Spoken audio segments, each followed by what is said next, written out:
Hi, welcome back to Fluent English Tales. This is the place where we learn to speak English again, one real story at a time. If you're coming back to English after years, you're not alone. You're in the right place.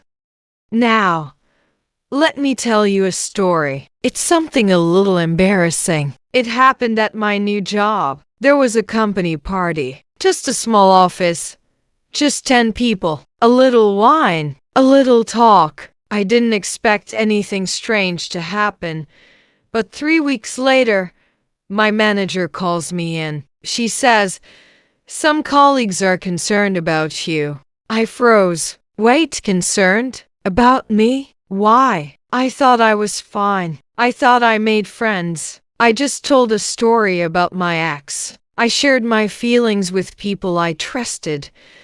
They seemed kind. They even asked me more questions. But now, they went to HR behind my back, and I was left sitting there shocked, confused, and honestly humiliated. So what really happened at that party? Why did a few words turn into a warning from my manager? Let's go back to the beginning. I started this job 2 months ago. It's my first corporate job. The office is small, just about 10 people. Everyone knows each other. They've worked together for years. And me? I was the new one. Quiet, polite, always trying to stay professional. I didn't talk about my personal life. Not even once. But at the company party, things were different. That night, I wasn't myself. I was still going through a painful breakup. It was fresh. It hurt. And after 2 glasses of wine, I let my guard down. I was sitting with 2 girls from work. We talked a few times before. They were kind. And when I told them about my breakup, they listened. They even shared their own stories. We laughed. We cried a little. It felt safe. But then, the guys joined us. They overheard part of our conversation. They asked questions. They leaned in. They looked concerned. So I kept talking. I told them about my ex. I said I still missed him, that I felt heartbroken, that I was trying to move on. And honestly, I thought they cared. They nodded. They asked follow-up questions. They even said, "That must be really hard for you."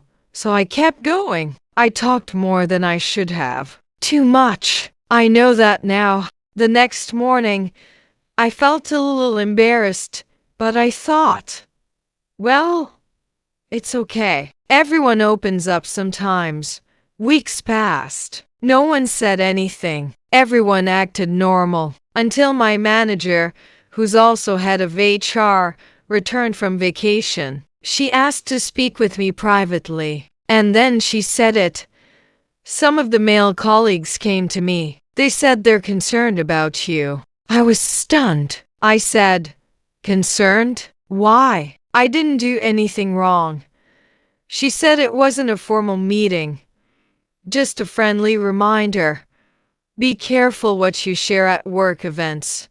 She wasn't angry. In fact, she was very kind. She even said, "I've been there. I understand. It's happened to other girls too." But I couldn't help feeling exposed, ashamed, like I'd broken some rule no one told me about. The hardest part? It wasn't just the warning. It was knowing that the people who smiled, who asked me to talk, were the ones who turned around and reported me. Since that day, I've been quieter, more careful, less trusting. It taught me a lesson I didn't want to learn. Sometimes, even when people seem kind, they don't always have kind intentions. After that talk with my manager, I walked back to my desk and just sat there. I kept thinking, did I really say something that bad? Was I unprofessional? Or did they just not like seeing someone emotional? The truth is, I was too honest, too open. I believed that being vulnerable was okay, especially in a moment when people were showing kindness. But I learned something that day: not every workplace is a safe space. Not every friendly face is a real friend.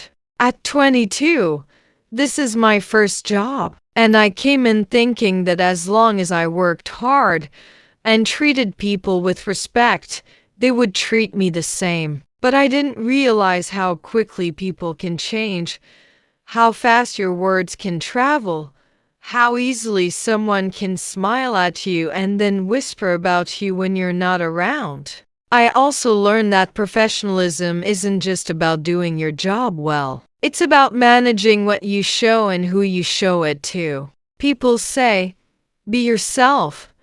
But now I think, be your best self carefully. There's a fine line between being real and being too exposed. And in some spaces, especially professional ones, oversharing can become a weakness others use against you. And yet, I don't want to become cold. I don't want to stop being human. But maybe, next time, I'll keep my story for people who've truly earned it. Because not everyone deserves access to your pain. Some will hold it with care. Others will use it for power. That's the hardest lesson I've learned so far in my working life. But maybe it's also one of the most important. Now, before we end, let's practice two simple but powerful phrases from today's story.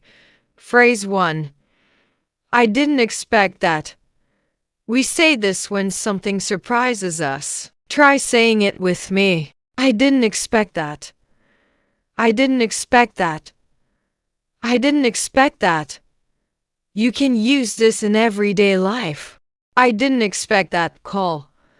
I didn't expect her to say that. I didn't expect things to change so fast. Phrase 2. I thought I could trust them. This is something we say when we feel let down. Repeat after me. I thought I could trust them. I thought I could trust them. I thought I could trust them. You can change the last word too. I thought I could trust him. I thought I could trust her. I thought I could trust myself.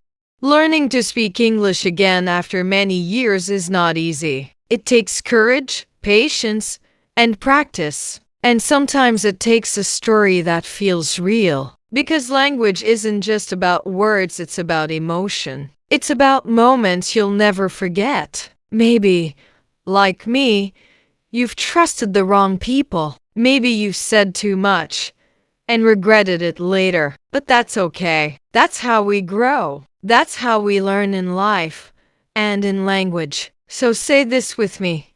One last time. I didn't expect that. I thought I could trust them. But I'm learning. And I'm moving forward. Thank you for listening. Keep speaking. Keep showing up. You're doing better than you think. See you in the next story. And until then, keep your words strong and your heart soft.